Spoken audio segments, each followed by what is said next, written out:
Welcome to Board Game Binge, the place where we bring you bite-sized, bingeable board game content from across the industry.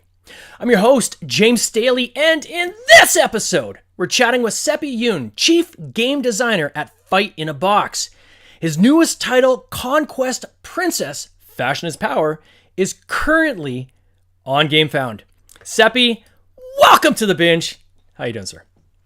Thank you so much for having me. Oh. Can I say, James, I really appreciate a man with a retro futuristic robot collection. Oh, thank you. Thank you so much. Yeah, the collection is growing. It is. We've got those retro bots going, and it certainly puts a smile on my face every day as I sit at my desk. So thank you for noticing. Oh my gosh. When the machine overlords conquer your understanding of their past and future will make the machine overlords love you that much more, James. Well, certainly I'll understand, hopefully, the mechanics of how to maybe disable them as they're trying to take over, right? So, Seppy, so Fight in a Box, just before we got on air, you and I don't know each other. We were literally just meeting now. Right before we went on air, I mentioned that I first found you on TikTok. Love your content. Anybody that loves to have someone who's just energetic and talk about the board game industry should definitely check out your channel. It's great to watch.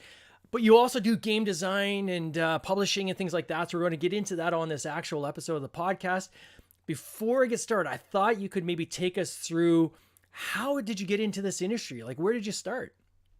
Well, all of this really started for me in the 70s. When I started playing role-playing games like Dungeons and Dragons, and my brother was a terrible influence on me, and so you pick up that thing, you go, oh, this is my personality now, and so it really started then. I wrote my first game in the 80s. Like anybody of my generation, we all thought we could do Car Wars better. Like everybody I know in and around my age all tried Car Wars. But this iteration of me writing games had everything to do with the first .com bubble. Okay. And in .com, if you could say .com, you could get a job. I had somehow proven myself to be competent, and therefore they wouldn't let me go. And so I got my stuff done early on any given day. And they said, I said, hey, do you want to send me off? I could go to this other client, or I could go do something else. And they said, no, you must sit down and stay there and we will pay you. I'm like, I will go crazy. Can I do whatever I want? And they're like, sure, do whatever you want. And I'm like, it's going to be mine. They're like, yes, it's yours. I'm like, so they paid me before the first bubble burst for like 30 or 35 hours a week for me just to do game design. And I did that for like 6 months. Oh my God. And I realized I loved it. So were you programming then? Is that the kind of game design I was doing web. I was doing web development for places like BestBuy.com and Medtronic.com.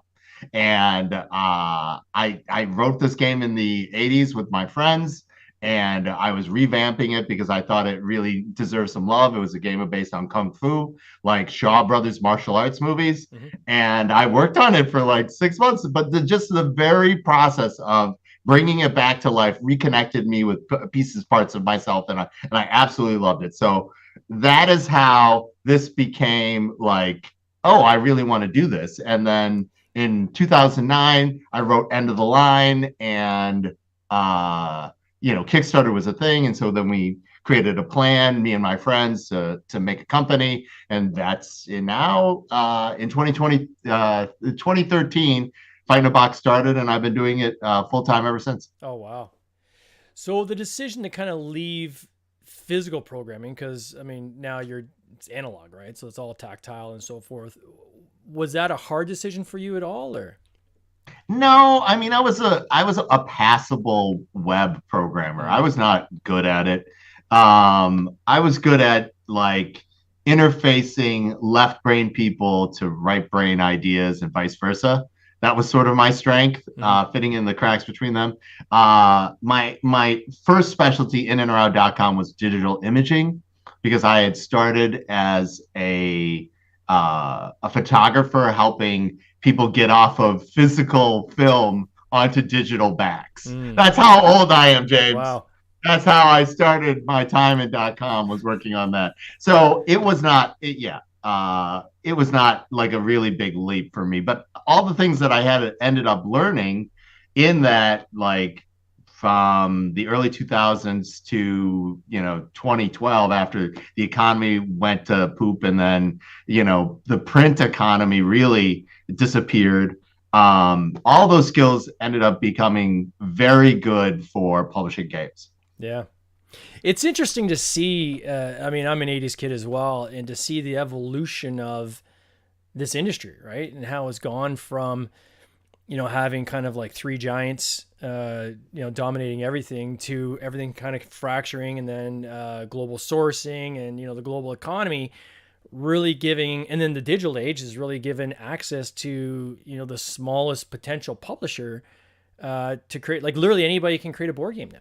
Right. And They can, and it's all about your ability to build a community and get past the media blockade. yeah, That is the real, logistically now it's easier than it's ever been, but communication wise, it might be its most difficult.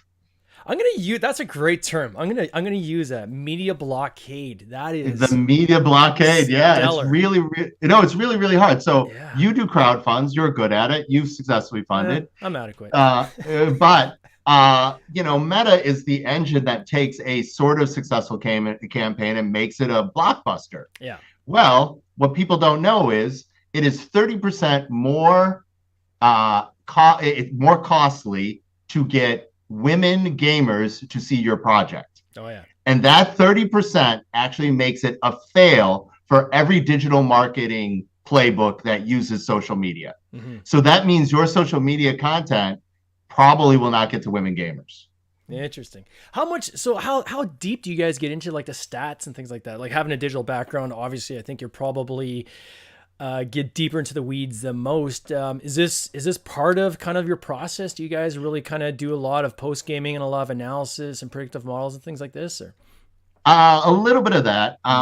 When I was an adult, I was VP of marketing for software development companies. yeah, That's how I ended up after I kept on getting promoted. Like, he can't actually do a thing. Well, he can boss around other people and help them with their math of the thing. And so that's like lead generation and all that kind of stuff, and yeah, understanding like cost per click. But most importantly is the behavior of people interacting with social media and interacting with the product before buying.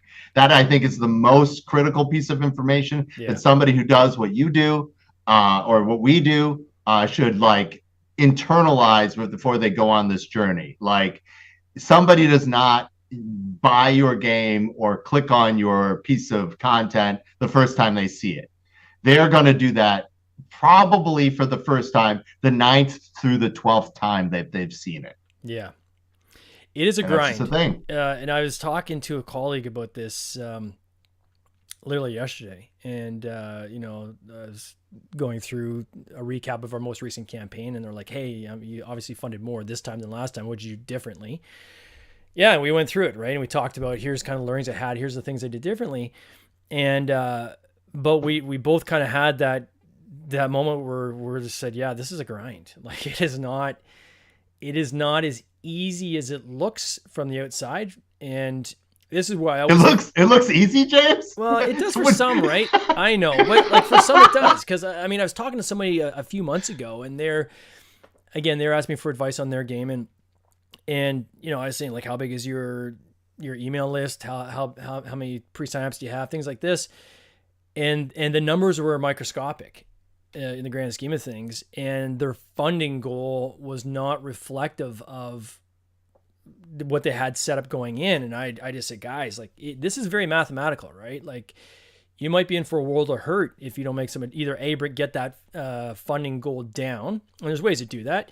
Use a small run manufacturer like what do you call it, print and play, or even Game Crafter. Drive through RPG. Yeah, either of those guys can literally print on demand. You can do less than 100 copies if you need to, if you want to kind of get your toe in the water.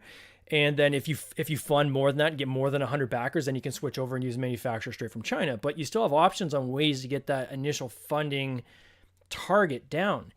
And and it kind of fell on deaf ears. It's like, you know what? Unfortunately, they're going to have to go through the grind and learn the hard way, like we did, right? Which is it's tough, and there's a lot of learnings that come through failure, and failure can be a great educator. I try to learn as much as I can from other people's failures, but you got to be open to learn from other people's failures, right? And not try to convince yourself that no is different with you.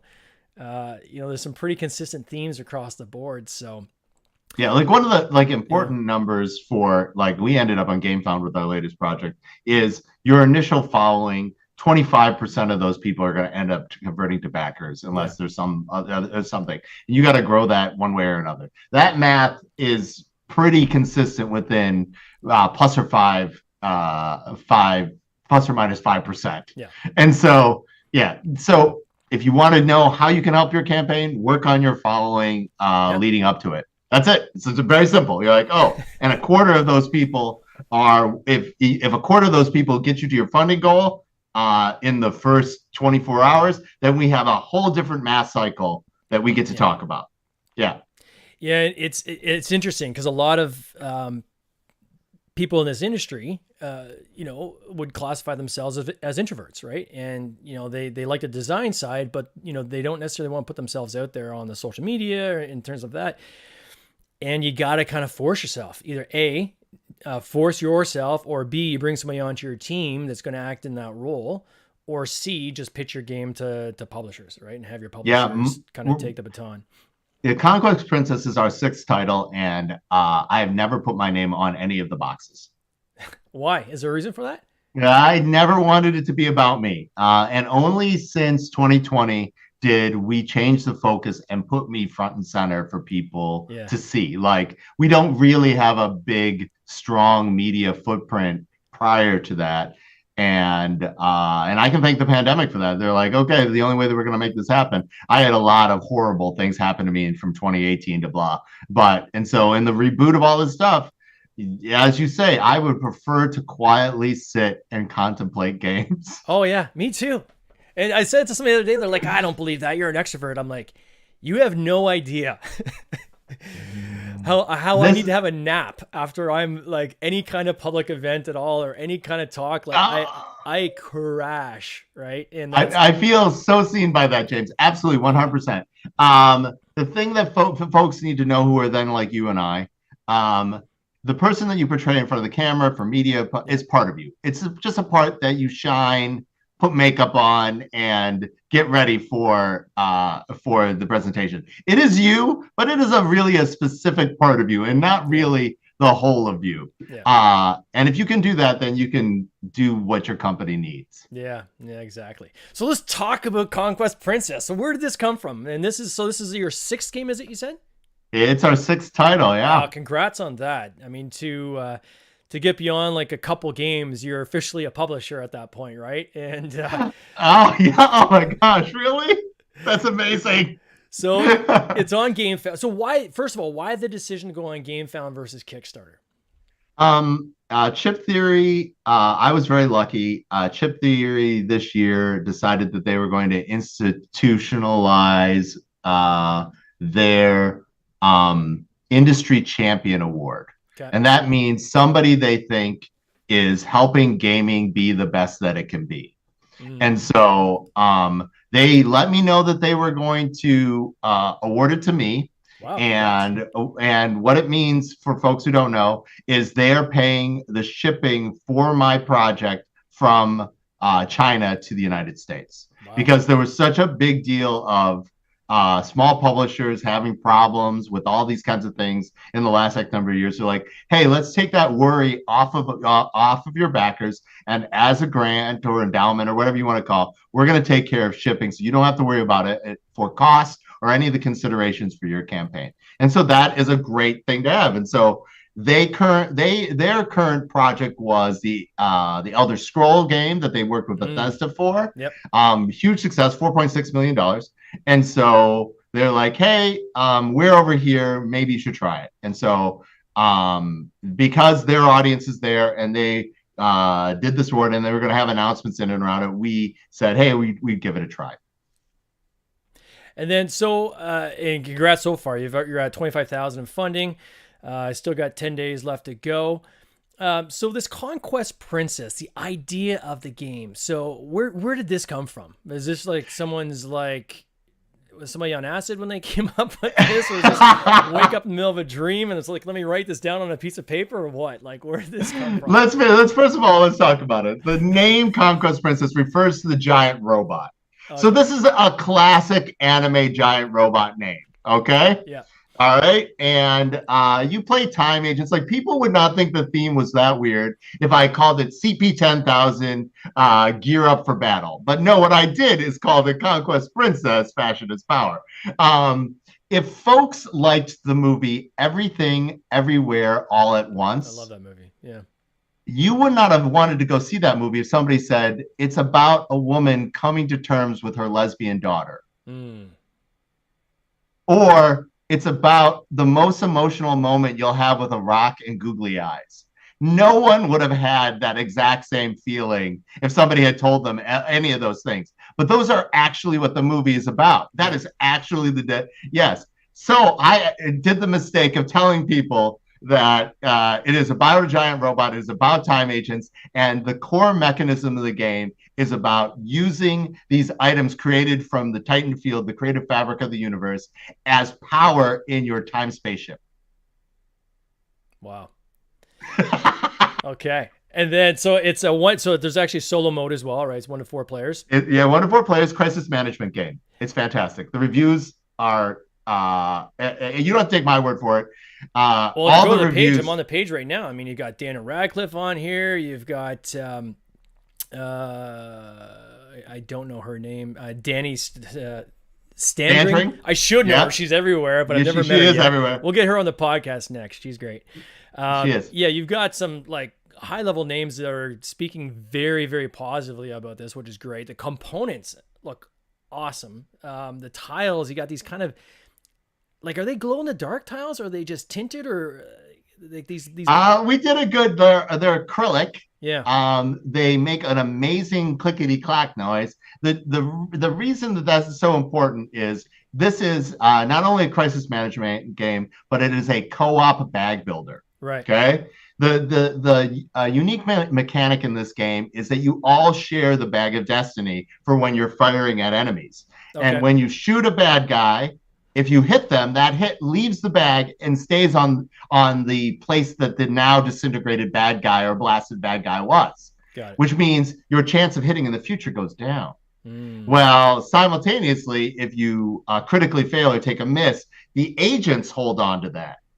And so this bag building back and forth, trying to optimize while the game ramps up in classic crisis management fashion, is what has created so much sizzle. Also, the integration of the theme, the story, and the mechanisms is, you can see that I put 6.5 years into this game. Yeah. I went through 2 sets of writing partners. And yeah, like the first iteration, it got rebuilt from scratch 9 times. Wow. Yeah. It looks super cool. I mean, and just reading the reviews as well, people are very complimentary about it. And in terms of replayability too, which it seems like that seems to be a factor as well. People seem to say, hey, this is something I would play several times over and over again, which is awesome. When I look at this versus some of the other games you guys have, the genre you seem to kind of play in is this kind of quirky world type thing. If I use the example of the, is it cheese, mouse, cucumber or something like that's called? Or cheese? Yeah, mouse, cheese, cat, cucumber. Yeah. Cheese, cucumbers, which is another cool looking game. Like the way you've got kind of the tiles and how they slide and you move from one spot to the other.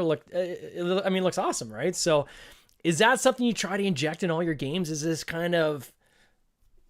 I was talking to this, you're a TikToker, I was talking to this with Curvin, like different people are attracted to different themes. And if I just said the Clockwork Tower, that is a different theme. I got yelled at by Ben from Floodgate because he came up with a better theme that would have more hit the niche for what I would. Because like Mouse, Cheese, Cat, Cucumber is fantastic. It's mysteries and maze building. Yes. But he's like, Seppy, if you had done Alchemist Plumbers with this game, you would have hit it out of the park. And I think he was right.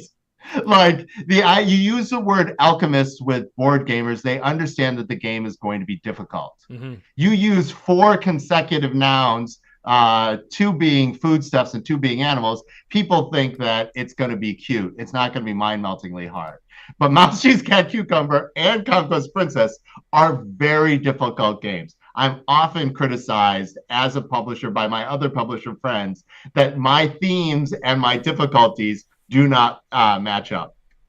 Interesting. So how have you just decided to deal with that? Is that something that, like, are you going to stick to your guns and say, well, this is just, I mean, this is what you get with Fight in a Box. Like, you're going to get these themes that may not, match with, the difficulty of the game, and we're cool with that, or will there be adjustments going forward? We are always going to have things that are uniquely myself and my creative director, Mark. We're always going to do something like that. We are going to try to find where our Venn diagram of everything lies over more gamers, just because we want to build more bridges of fun. But like the hallmarks of Fight in a Box are, number one, we have delivered early on 3 of our Kickstarter promises and on time on the rest of them. Congrats. Okay. I don't think anybody else in publishing can say that. I can say that. 3 months early. 3 months early on 3 of your projects? Of the, someone straight to retail, but of the 6 campaigns we had, 3 of them were not 3 months early. Early, but not 3 months early. Oh, I've got a new bar now I got to try to hit, right? James, you and I are obviously come from the same ilk of people. I will also have to take a nap after this. So 3 months early and then on time on 2. So that's one of our hallmarks. Number 2, replayability. Mouse, Cheese, Cat, Cucumber is a small box game. It is 88 centimeters square. Okay. All right. 88. So guess how many pages, these size pages, the solo campaign is? 30? 80. Holy smokes. Yeah. No, the replayability, it has, not only is it a 1 solo mode, not 2 solo modes, but then they link together in a solo campaign mode. And if that's not enough, you can assemble the tiles in the game like a puzzle. It is actually just a puzzle. Is it like there's a solo mode, but it's a versus game as well, is it not, or no? Yeah. The versus mode is the one that most people know. But yeah, no, it's like the mysteries in baseball. It's fantastic. Mouse, Cheese, Cat, Cucumber. But like I didn't mean for it to be weird. It just happened. It happens that way. Like Squirrel or Die is our most successful title. And I sold over 10,000 copies of that guy. Oh, congrats. Wow. Yeah, it's great. And it's very simple, very fast, very brutal. Like Hedgehog Hop, it's people think it's weird. It's like dancing hedgehogs. I'm like, they're great. Like we had dancing hamsters and babies. Like, why is this a big deal? Now, processing is a area control, social area control game. We use votes to do that. And there's only one other game in that genre of games, which is Four Humors. And end of the line is post-apocalyptic family survival. And that's basically the old movie, The Road, the board game. And no one should have made that game. I probably should. But it got sold out. It's a fantastic game. If you like that kind of everybody loses and that's funny, then that's the game for you. It's the interesting I find, as I kind of continue to chart my own course on the publishing side, is this constant kind of struggle with what do I want to do versus what is the right business decision. Ooh. And are you as a company going through that yet with you and your team, where you look at something and say, okay, we kind of want to do this over here because we think it'd be fun and cool and quirky, but we know that we could do better or fund more if we went this other direction? And do you ever make those decisions, or do you always just default to, well, this is just kind of what we want to put out? And I have this discussion a lot with my other publisher friends. Like a while back, I got to talk to Mark from Magpie, and he's had some real blockbusters with the Avatar role-playing game, the Root role-playing game, like all these kinds of things. And then his real passion projects are these like award-winning ones that 8 people have actually played, but everybody has in their collection because they're fantastic, right? Yeah. Like the Blackbeard or Bluebeard like role-playing game. People should just get a copy of this thing. It's insane. Yeah. So this comes up a lot. Do like, why do I have to make this game and when? Because one of the things that I an extra burden that Fight in a Box has taken onto itself is start over with a brand new title each time. We did not like go okay. Like End of the Line was 10 years almost now. We're coming up to the 10 years anniversary for End of the Line. Uh, the expansion has been ready this entire time. We never published it. Like, and the when we were going to, guess what? It was time for us to reprint. We were going to do it. It was 2020, and guess what? People did not think a game about the end of the world, why it was going to be the end of the world, was a good time. Yeah. Yeah, sometimes it's timing too, especially if you have Yeah, like a portfolio that you've kind of mapped out. I'm constantly having to do that to shift things, right? Say, okay, this is going to come this fall, then things change, or maybe you come across another idea you think is, wow, like this is going to be even better, or I'm just so much more passionate about this other thing, so I need to shift stuff. I think that becomes kind of part of the process of taking kind of the pulse of the market as well, right? And what are the events happening globally, and how how should you shift in according to that. So that's probably the right business thing to do, right, when you're looking at this portfolio, right. right? Yeah, but as you know, there's so much of a ramp up, like a media ramp up and other kinds for your Yeah. title. Like we also do what we call contesting, where we take the game and we put in front of our fans to say, "Hey, it's coming up. How excited are you about it?" And so that's an entire con year Yeah. that we go, okay, that we're doing this. And this is one of the problems with me missing Origins. I'm not bringing that title that isn't Conquest Princess, because Conquest Princess passed contesting last year. Mm. Yeah. So is it always kind of previewed at the cons? Like the real version, like that we're going to go to crowdfunding with. Yeah. If it does not pass crowdfunding, contesting, we do not crowdfund it. And how do you measure the contesting? So what is your measurement tool for that? Number one, you understand hooks are a lot. If we can get the hooks into the books for Gen Con and how many people sign up, Mm. then we after those signups, we take people and ask, give them a card. Like, and do they fill it out? And what do they say? Right. And that kind of feedback. And so we have both of those ends up, but that ends up being like at an Origins, that can be, I think we ran 28 Conquest Princess events or something like Wow. that. Uh, no, that's too many. Three a day, 5 days, so 18 events.